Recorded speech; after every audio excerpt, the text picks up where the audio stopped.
अस्सलाम वालेकुम दोस्तों, मेरा नाम मोहम्मद तौकीर अख्तर है और मैं आज आपके लिए बड़ी इंपॉर्टेंट वीडियो लेके आया हूं मटेरियल सेफ्टी डाटा शीट के बारे में। दोस्तों, इससे पहले मैं अपने बारे में थोड़ा बताना चाहूँगा। मैं ग्रेजुएट मेंबर हूँ आयोश का, लेवल 6 डिप्लोमा मैंने किया हुआ है, रिबोच सर्टिफाइड हूँ, आयोश ट्रेनर सर्टिफाइड हूँ, 15 ईयर एक्सपीरियंस है मेरा ऑयल एंड गैस में। दोस्तों, ये वीडियो शुरू से लेकर एंड तक देखिएगा। आई होप ये वीडियो पसंद आए। अगर ये आपको पसंद आए तो प्लीज इसको शेयर कीजिए, लाइक कीजिएगा। Thank you so much. दोस्तों, आज का टॉपिक है हमारा material safety data sheet, MSDS, material safety data sheet.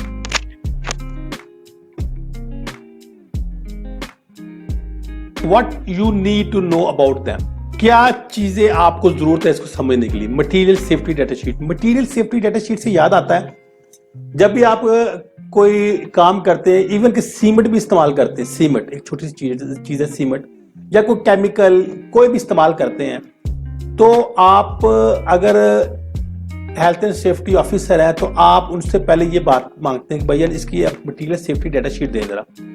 एक बुक भी मिलती है, उसके साथ ही आती है वो, ठीक है।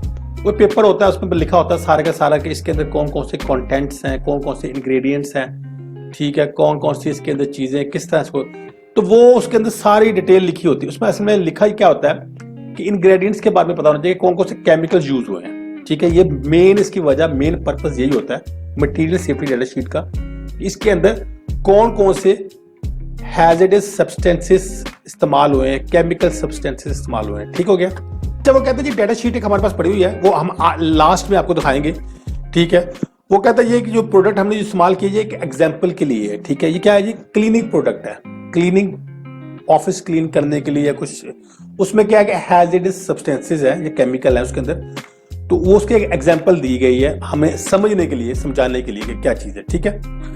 अब पहले क्या करना है, पहले अपने प्रोडक्ट के बारे में देखना, प्रोडक्ट देखनी कौन सी है जी, दिखाया जी आइडेंटिफिकेशन ऑफ प्रोडक्ट, प्रोडक्ट क्या है, क्लीनिंग है, ठीक है, या कोई सोप है, या कोई आप कह सकते हैं कि सीमेंट है, या पेंट है, पेंट भी हो सकता है ना, कोई बर्जर का पेंट, निप्पन का पेंट, उसके बाद आप देखेंगे उसके ऊपर भी लिखा होता है वैसे, ठीक है।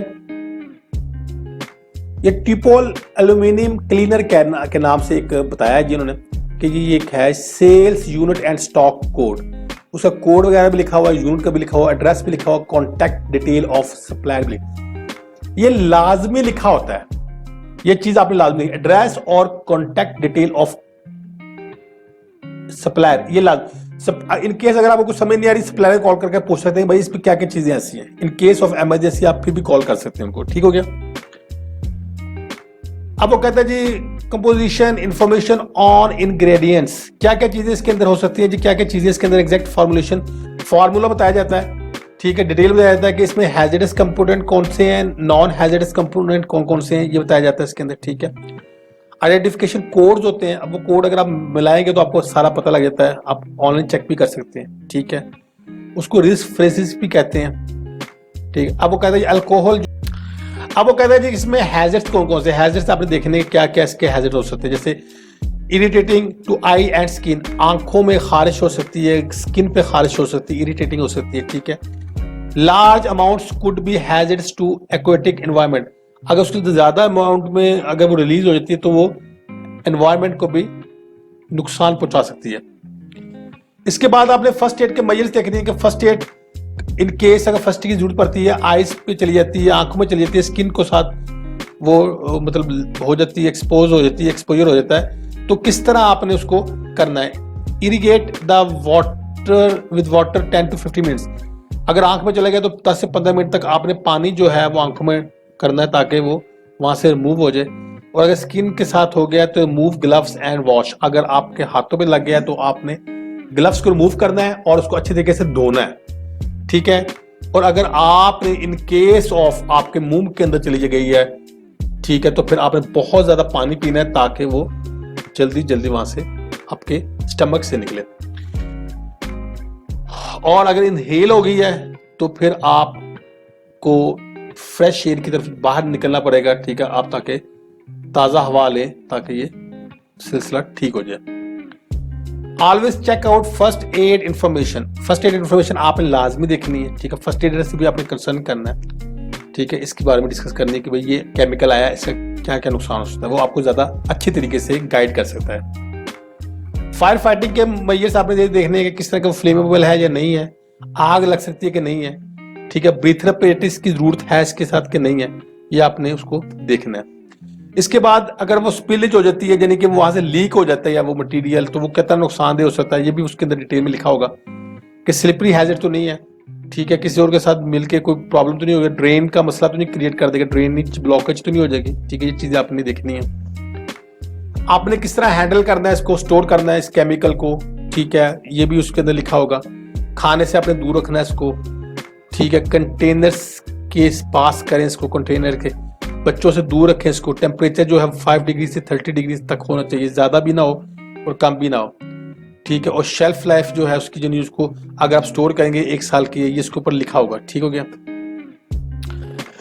पीपीई के बारे में बताया कि अगर खुदा ना खास्ता एक्सपोजर हो जाता है तो फिर आपने पीपीई कौन से पहने हैं, ठीक है। पहले वो सेफ्टी साइंस के बारे में बता रहे हैं, सेफ्टी साइंस आपने वहां लिखने हैं, जैसे ग्लव्स पहनने हैं, ठीक है, फेस शील्ड पहननी है, कवरऑल वगैरह पहननी है, तो ये आपने उसको उधर लाजमी बताना होगा। एक तो टूल बॉक्स स्टॉक में डिस्कस कर सकते हैं और दूसरा आप वहां इंस्टॉल पेस्ट कर सकते हैं। फिजिकल और केमिकल प्रॉपर्टीज के बारे में डिस्कस करेंगे, इसको थोड़ा सा आपने वहां देखना है कि कौन कौन सी इसकी फिजिकल और केमिकल प्रॉपर्टीज हैं। अपीयरेंस किस तरह दिखता है, वो लिक्विड फॉर्म में है या सॉलिड फॉर्म में, किस तरह है वो, ठीक है। और इसके अंदर कौन कौन से केमिकल्स हैं, एसिडिटी, अल्कलाइनिटी और प्रोडक्ट क्या है इसकी, ठीक है, ये देखना है। फ्लैश पॉइंट क्या है, क्या उसको आग तो नहीं लग सकती, उसको फ्लेमेबल तो नहीं है वो, ये भी आपने देखना है। और उसकी डेंसिटी कितनी है, यदि वो हवा से भारी है या उसकी हवा से हल्का है, ये आपने देखनी है उसका, ठीक है। फिर आपने टॉक्सिकोलॉजिकल इंफॉर्मेशन देखनी है कि कितना नुकसानदेह पहुंचा सकता है आपको, क्या बंदे को एक्सपायर तो नहीं कर देगा, ये बंदे को मार तो नहीं देगा, क्या ये सिर्फ स्किन और आइज को इरिटेट ही करेगा या सांस लेने में तकलीफ हो जाएगी या कोई आपके डाइजेस्टिव सिस्टम को खराब कर देगा, इतना ही होगा या ज्यादा नुकसान पहुंचा देगा, इसके बारे में भी आपने अच्छे तरीके से उसको स्टडी करना पड़ेगा आपको, ठीक है। फिर आपने डिस्पोज कैसे करना है, डिस्पोज करने के साथ उसको आपने कौन कौन सा पीपी यूज करना है, ठीक है, फिर कौन से कंटेनर में लेके जाना है, ये भी आपने देखना है। ड्रेन कहाँ करना है, करना भी है या नहीं करना, या उसको मिट्टी के अंदर कहीं उसको कर दें आप, ठीक है। और उसके बाद आपने दूसरे वेस्ट के साथ मिक्स करना से कोई प्रॉब्लम तो नहीं होती, अगर होती है तो नहीं करेंगे, अगर नहीं होती तो फिर लाजमी आप कर सकते हैं, ठीक है हो गया। ट्रांसपोर्ट कैसे करनी है, गाड़ी में करनी है, कोई स्पेशल उसके लिए व्हीकल होगी, ये आपने देखना है इसकी, ठीक है। कानून क्या कहता है इसके बारे में, ठीक है, इंफॉर्मेशन क्या कहती है, जैसे कि वो कहता है जी, बताता है कि साफ आईज और स्किन को ये नुकसान पहुंचा सकता है, बच्चों की पहुंच से दूर रखें, फर्स्ट एड इंफॉर्मेशन लाजमी होनी चाहिए। ये रिस्क फ्रेजेस जो मैंने पहले बताया था आपको कि ये उसकी डिटेल है डाटा शीट की, ये चीजें इसके अंदर हो सकती है, ठीक है। एक्सप्लोजिव व्हेन ड्राई, अगर ड्राई हो गया तो एक्सप्लोजिव हो सकता है, इसकी बहुत ज्यादा आग लगने का खतरा भी है, ठीक है। ये क्या नाम है, एक्सप्लोजन हो सकता है, फायर लग सकती है, फ्लेमेबल है, हाई फ्लेमेबल है, ये उसके कोड्स हैं, ठीक है। उसके ऊपर कोड लिखा होगा, अगर R27 लिखा है तो उसका मतलब है कि very toxic in contact with skin, ये आप देख सकते हैं सारे, ये उसके अंदर कोड लिखा होगा, सिर्फ आपको बताया हो, सब बताया ना हो, लेकिन कोड लिखा हो, ठीक है। व्हाट डू MSDS कंटेन, क्या क्या चीजें हो सकती है MSDS के साथ, दूसरी इंफॉर्मेशन भी दी जा सकती है, ठीक है। और इंफॉर्मेशन अगर आप देखेंगे उसके साथ लिखी हो सकती है, जैसे कॉन्टैक्ट नंबर वगैरह लिखे हुए हैं सप्लायर के, ठीक है, आप डिटेल में उससे डिस्कस कर सकते हैं। ये चीजें कुछ रिमेंबर आपने याद रखनी है, 2-4 चीजें ये इसकी बोलनी नहीं है। MSDS रिस्क असेसमेंट नहीं है, अगर आप ये समझ लें कि रिस्क के बारे में बताया है और उसको कैसे कंट्रोल मेजर लगाने हैं तो ये बताया, ये बात गलत है। ये MSDS रिस्क असेसमेंट नहीं है, ये चीज रखनी है आपने, ठीक है। और ग्राम और टन के बारे में आपने देखना है कि इनका कोई भी ज्यादा डिफरेंस नहीं हो सकता, ठीक है। जब आपने इसको कैरी करना है, उठाना है, आपको पूरी इंफॉर्मेशन होनी चाहिए इसके बारे में।